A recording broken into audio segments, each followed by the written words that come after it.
You know, a lot of that, because that is a big part of the business in the New York music scene, some record stuff too. But I met Hope, who became my wife, in New York, but she was from LA. So I moved out to LA, got involved in studio work. We got married, started raising a family. I was a regular 5-6 years. I was a regular on The Young and the Restless, on camera playing guitar. You know, it's an after gig. It's a union gig. What can I tell you? And a lot of TV shows. I mean, going back to Happy Days, I played on the last season of Happy Days, Laverne and Shirley, Joni Loves Chachi, stuff that's, you know, just in the history books. But also, I mean, over the years, Roseanne, Home Improvement, Seventh Heaven, hundreds, maybe thousands of TV shows. And I think you currently have something for Dateline, correct? Well, I did something last year. I scored a documentary for Dateline called Children of the Harvest. It's about migrant farm workers and the issues with kids, you know, 6-year-old kids picking fruit, you know, that shows up in Walmart, and the laws that are being broken, and, you know, the lack of schooling and all the issues that go along with it. And it was kind of a cool project to do. In fact, the CD is being released June 14th. It's actually coming out. Fans will want to look Tuesday. for that. Yeah, Okay. same day as the McCartney re-releases. Now, Laurence, at some point, as I mentioned before, you do win, or you are awarded a second Grammy. Tell us about that. Well, see, what happened was, when my kids were little, I started getting into playing fingerstyle stuff. And I always loved fingerstyle guitar. I did it as a parallel thing to being a studio musician, to being a, you know, rock lead guitar player. I was playing fingerstyle guitar. And what happened was that I got offered a record deal. Guitar comes out because it's easier to demonstrate than to say. I mean, but basically, you know, using the right hand fingers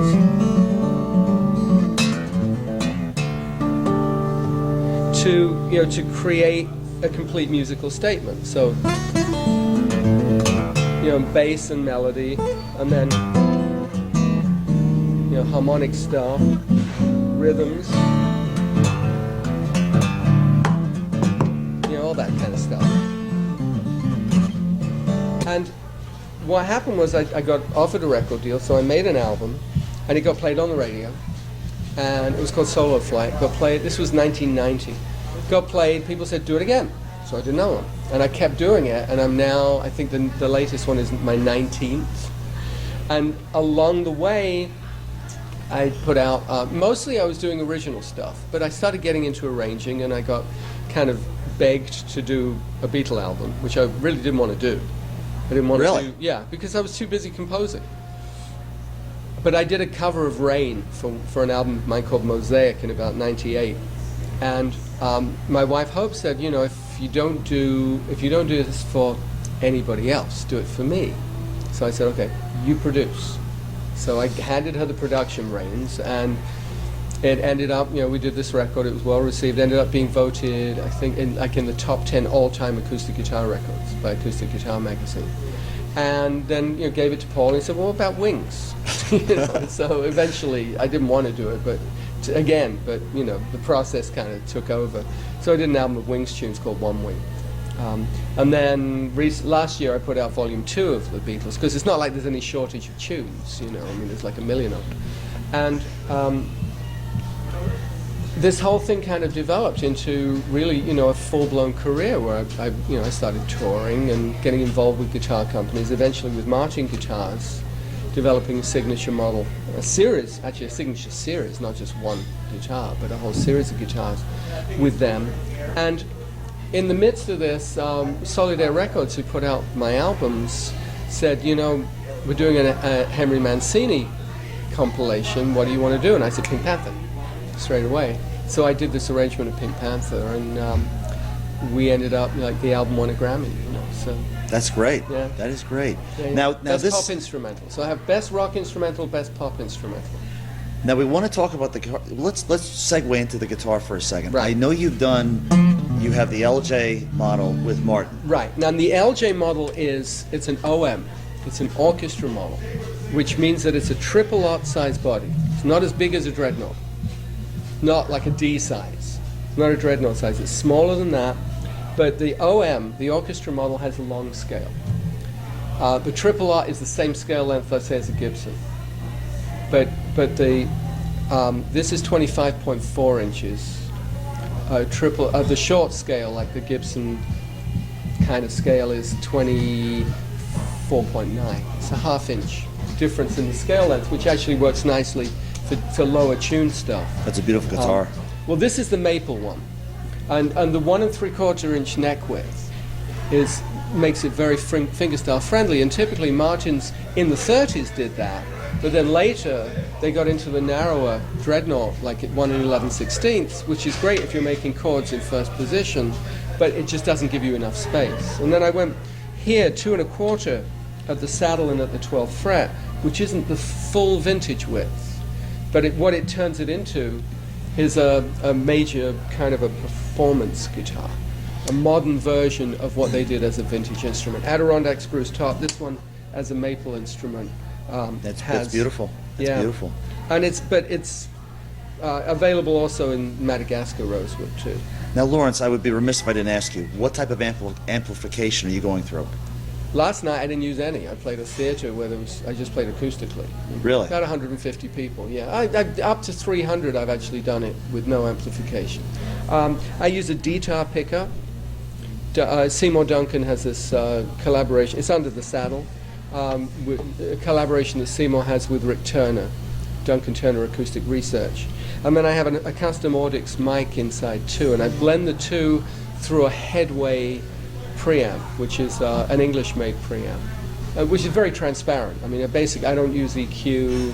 I just use pretty much 50-50 pickup and a microphone. Sometimes I use an external mic, and that's it. A little bit of reverb, and that's all I use. And then I have GHS strings. I have a signature string with them. True medium gauge, 13, 17, 24, 30. 13, 17, 24, 32, 42, 56. How'd you find working with Martin? It's quite an honor. Great. It's amazing. And it's more than quite an honor. It's a major honor. And we've done now, this is the 6th incarnation. We did it in mahogany, Indian rosewood, Brazilian rosewood, Madagascar rosewood, another mahogany one, maple, and I'm doing a limited edition coming up with Wildwood Guitars in Colorado of a Koa version of it. And this is a Style 28. It's an OM 28, but we're doing a Style 44, which is basically exactly the same appointments, but a Style 44 is the AAA grade wood.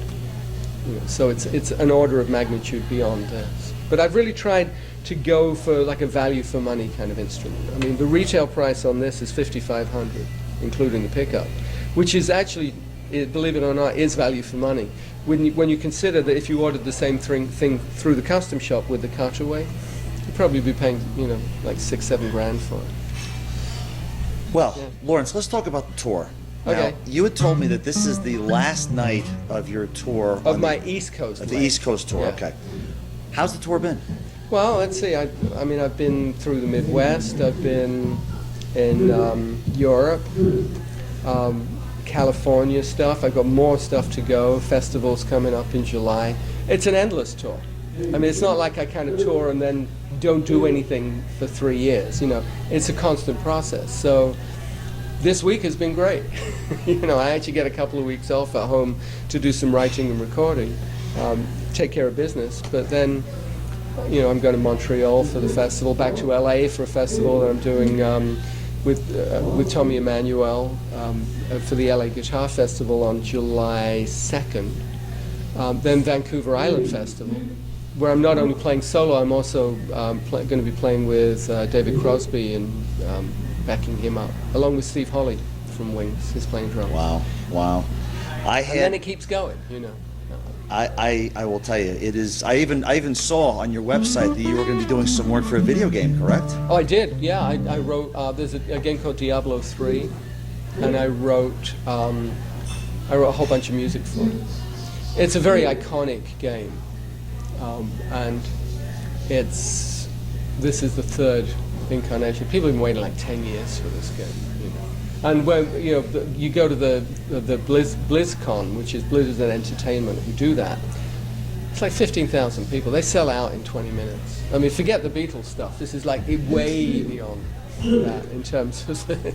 So, Laurence, tell us on the tour, what can fans What can fans expect to hear? They're going to hear some, I assume they're going to hear some Beatles music, right? Yeah, I mean, I play Beatles, I play a little bit of Wings, I play a bunch of my own stuff. There's some Hendrix, there's some great American songbook stuff, because I do like Harold Arlen tunes. But it's a mixture, you know, and it's just me. I play solo, and I keep them entertained, tell a few stories, you know. And for the guitar players, I play in DAG-GAD a lot, I play in CG, DG-AD, standard tuning, missionary tuning. I'm sure the cats are going to like that. What's up for you in the future? You have a birthday coming up in November. I always have a birthday coming up. Everybody does. It's a remarkable thing. I also, my eldest daughter, Nico's getting married in November on my birthday, so it'll be a special birthday. There's more of the same. I mean, I've got a live album in the can, which will be out later this year. I've got two other albums that I'm working on. One of them is going to get a little more, I think, a little more in the jazz direction, and then an electric guitar project is being discussed, which I'm, you know, kind of easing myself into, and then just a whole bunch of stuff. You never know what comes up. Sometimes a movie score will, you know, poke its head, or another video game, or just stay busy. And if I'm not doing anything else, I'm out, you know, performing. Last year I did about 90 shows. I'm on track to do something similar this year.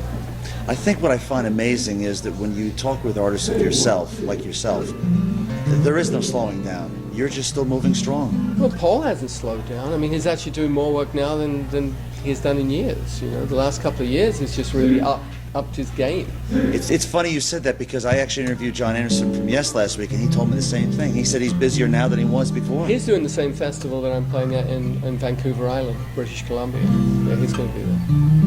Great. Well, listen, we really appreciate you taking a few minutes to stop by. I can hear they're sound checking. Please, on this tour or any future tours, come out and check out Laurence Juber. It is really a treat, folks. You have to hear this in person. Laurence, thank you so much. My pleasure. Enjoy it. Thank you.